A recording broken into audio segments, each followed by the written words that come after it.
Good morning, good afternoon, and good evening, everybody. Thank you for tuning into another Supatease video, and 10.1.7 comes out today. This is the last patch before the end of the PvP season. We are seeing a small amount of tuning changes coming through, but the meta has adapted as well, even without any changes being made. And today's tier list is to construct what are the best options for you in this end of season push. I do want to highlight that this is going to be more of a focus towards 3v3, although solo shuffle will be discussed throughout each of the specializations in the video, as that gladiator reward, that limited edition mount and title set is going to be going away pretty soon, and it's really important that you're making the right choice in terms of your investment in this final portion of the season if you want to be getting those rewards. So the first specialization is the Affliction Warlock. Now this is a bit of a dangerous one. Mistweaver monks are getting changes to their mana regeneration, and if their mana regeneration is anything close to what Holy Paladin's mana regeneration was in its rework, they're basically not going to be running out of mana, which could put them in a really powerful position as a healer overall in this patch. And if Mistweaver and Holy Paladin are the best healers, being an Affliction Warlock is going to be a bit of a struggle. So for me, I think Affliction Warlock is probably coming somewhere high B into a low A set. I think that those healers specifically are going to be able to deal with you really easily. Rogue Mage Priest and Rogue Mage in general is really powerful at the moment, and that's been shutting a lot of Affliction Warlocks down. So I think it could be tough for you. Arcane Mage, I think you've got a lot of composition options with this. You could run some spell cleaves, but likely going to be wanting to focus on Rogue Mage specifically. Probably coming in like an A tier position, mostly just because of the strength of Rogue Mage. At the moment, I think that you're going to see some really good success with this. I think it's a really powerful specialization. Mage in general is really good at the moment. Arms Warrior, you're doing a great amount of damage. Wizard Cleaves can be tough for you. One way to deal with these Wizard Cleave matchups is to pair yourself up with something like a Warlock. This is something like a Destruction Warlock. Even Destruction Warlock is really strong right now in this patch. It's going to let you just deal with the Warlock as a counter to the casters that counter you, and it's kind of a nice synergy pairing in that sense. But there are still a lot of really good compositions like Ret Paladin Warrior that are going to get you to the ladder, top of the ladder really easily. I'm slotting Warrior in A tier right now, but this may move up into S tier in a moment. Assassination Rogue, it's all right after the changes in 10.1.5 moving forward, but I don't think you're an Outlaw Rogue, and I don't think you're a Subtlety Rogue. So unfortunately, I think Assassination Rogue is kind of falling off. It's probably going to feel more like B, but it's just not keeping up with the amount of pace that Outlaw Rogue is able to do and Subtlety Rogue in terms of their control, while doing a comparable amount of damage. Balanced Druid, I still think that this is likely an S tier specialization to go after if you're wanting to push towards the top of the ladder. It's got a lot of synergy, a lot of options in its build, although it is falling off a little bit more. I think we saw that most notably in the Liquid tournament, where we saw Sidu's team not able to pull out a win, and we saw Shadow Priest versus Mage in the finals of the Liquid tournament this weekend. So still really powerful specialization in my mind. It's likely that Rogue Mage is kind of keeping it pinned down a little bit in terms of running completely rampant with the meta at the moment, but it's still really powerful. Beast Mastery Hunter, this one, even though it got a significant amount of damage buffs, really powerful in solo shuffle. Definitely recommend this as like the best beginner specialization. If you just want to get into arena and start having success immediately, BM Hunter is going to be one of the fastest routes to getting strong and getting really high rating. But you're going to feel it kind of cap out towards the top end, which is where I think that it starts to get held back in my opinion. But I still think it's a really good specialization. I think you could still be playing Jungle Cleave with a Feral Druid, likely even with a Ret Paladin at certain points. I think that you're great at chasing down mages, and mages are really prevalent at the moment, so it's likely going to put you into a decent position in that sense. And if Mistweaver Monk ends up being powerful, you're one of the best classes to CC a Mistweaver Monk and kind of run down their team. Blood Death Knight, we're not really talking about tanks too much. In 3v3, you're not going to really be able to do a lot, I think. There's some specs, I mean, like Windwalker, Fistweaver, maybe Blood Decay. You could really cheese. If you wanted to try and cheese, that would be a cheese build. But outside of that, I think it's going to be a bit tough. Same thing with Brewmaster. There's possibly some cheese builds with like Arms Warrior Brewmaster and maybe Fistweaver. It's mostly going to be Fistweaver healers with the tank specs, I think. Bringing in that extra damage to kind of bring them up to where they need to be overall. Demonology Warlock, now since they fixed the bug on one of the buffs that they made towards the Demon Bolt damage, It's likely going to be a little bit more competitive due to the increased frequency of rogues, especially based off this tournament, which might likely affect participation on the ladder. It's probably going to be pretty decent. I'm throwing it up onto the A tier for now. Demonology has just been always a great rogue counter, so I can't imagine seeing it be that bad. Destruction Warlock, I think, is an S tier specialization at the moment. I think that it does a remarkable amount of damage. We're getting pretty high level haste. You're able to cast multiple schools of magic. You can absolutely carry a game on Destruction Warlock. I think it's a really phenomenal spec at the moment. Devastation Evoker, it's kind of the melee cleave counter. There are some melee cleaves, but again, if you're queuing into anything outside of that, I think it's going to be kind of tough to see a lot of success on Devastation specifically, especially when you get Augmentation as an alternate option. So it's probably middle of the pack, coin flip class, whether or not you're going to counter what you're seeing on the other team or going to be countered by it, and it's mostly going to be determined by the number of melee DPS. Discipline Priest. Now, in ranked threes, I think that Discipline Priest is a bit better than Solo Shuffle. But even still, these other healers are getting mana buffs. They're probably going to be outlasting you in a lot of those cases. So it's probably coming, low B at this point for what I would consider. But again, Rogue Mage is going to be a really good matchup for it and likely going to carry it. But you probably would rather be Holy in those matchups, unfortunately. Elemental Shaman, still doing really good damage overall.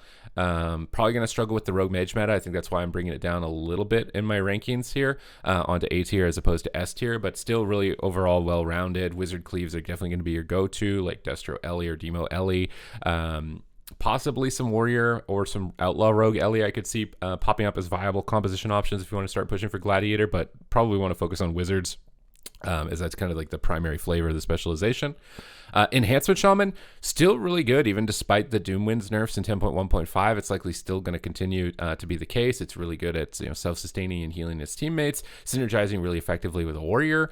I think that it's probably higher than the B tier set. I think things like Windwalker Enhance, Arms Warrior Enhance, probably Windwalker Enhance is where you're going to want to be sitting with this one if you're really looking for the most powerful option to climb.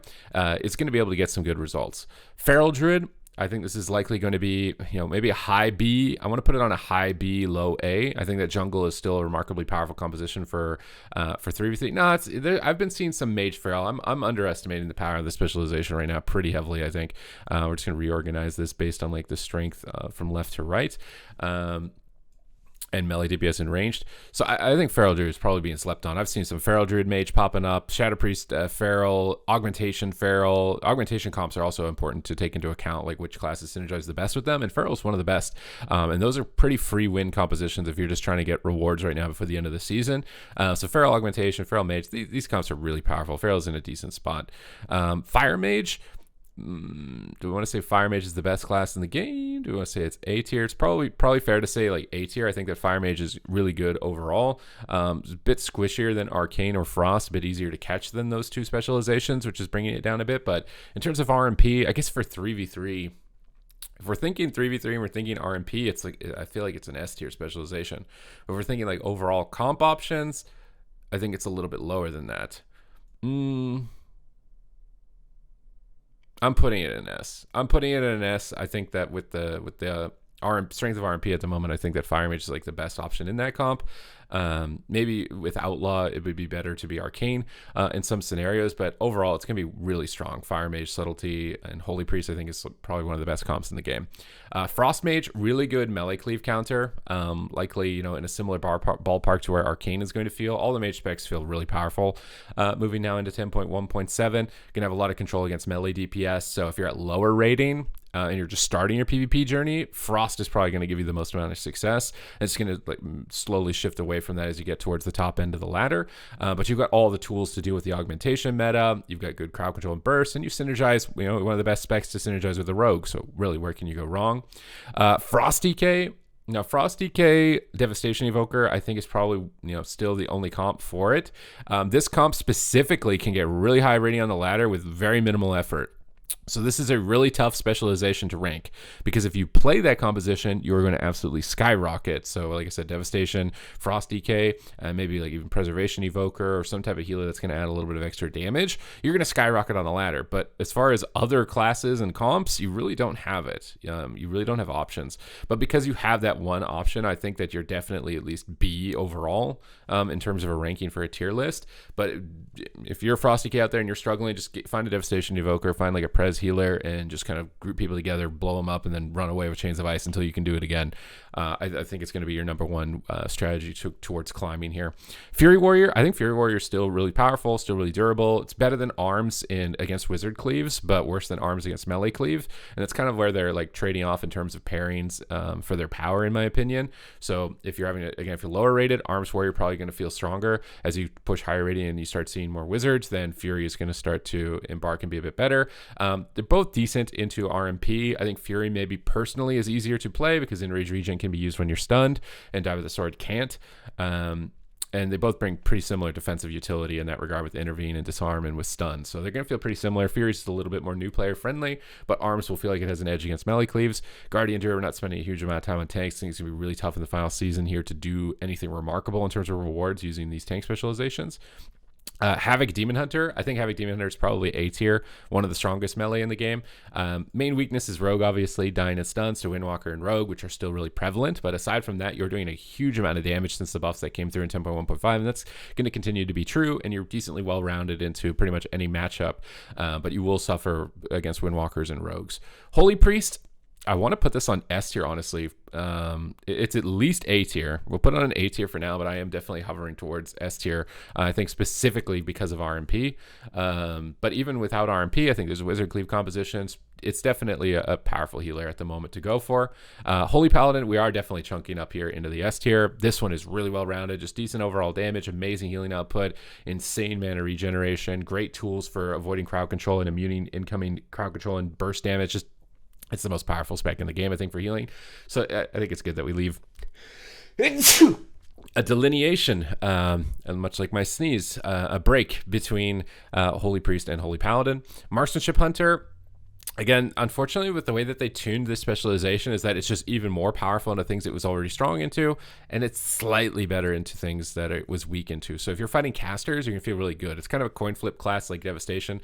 Honestly, most of these classes here are basically coin flip classes. You get a good matchup, good composition, Wizard Cleaves for Athlocks, Wizards for MM, Melee for Devastation. And if it's the opposite end, you're just completely left helpless. You're not going to feel like you can really see a lot of success. And that's the main problem for this. Assassination is just underperforming, but it's got decent damage. I think just, nothing else compares to the other rogue specs that it's got available, but that's the main thing holding these specs back. Mistweaver Monk, I think it was already probably an A tier healer. I think that's probably even better now. I think flexing between Fistweaver and Caster Mistweaver when, the time calls for it. So if you're fighting dot classes playing Fistweaver, when you're fighting high crowd control classes where you need to just sit back and flexing your gear stats between those two, makes Mistweaver a really strong option. And these mana regeneration changes could make it maybe even comparable to Holy Paladin. Outlaw Rogue, I'm actually throwing this up onto S tier, and this might come as a bit of a surprise, but I think that it's a really powerful specialization, especially if you get the embellishments. Spacing out on the name of them. It's an embellishment you put on your weapon that procs physical damage. I think when you have this and all the right stats on your gear, that you're actually a really powerful specialization, very similar to Subtlety Rogue, except you're going to feel a little bit more consistent in your damage, even between your kidney shots and your shadow dances. So going to feel more like a warrior, a hyper-powered warrior. Preservation Evoker, I think, is an S tier healer as well, slightly behind Holy Paladin though. Maybe we should organize this like this, like what I think is the best spec from left to right. And maybe these guys will slide over as well a little bit. I think Mage is doing a little bit better than that. Preservation Evoker is a really good healer. It's just highest damage output, really good throughput, really strong healer. Although in a Rogue Mage meta, maybe not the best. Maybe I think Holy Paladin is probably better. Do we have to drag it down to A tier? I don't think that's right. I think we're gonna leave it on S tier for now.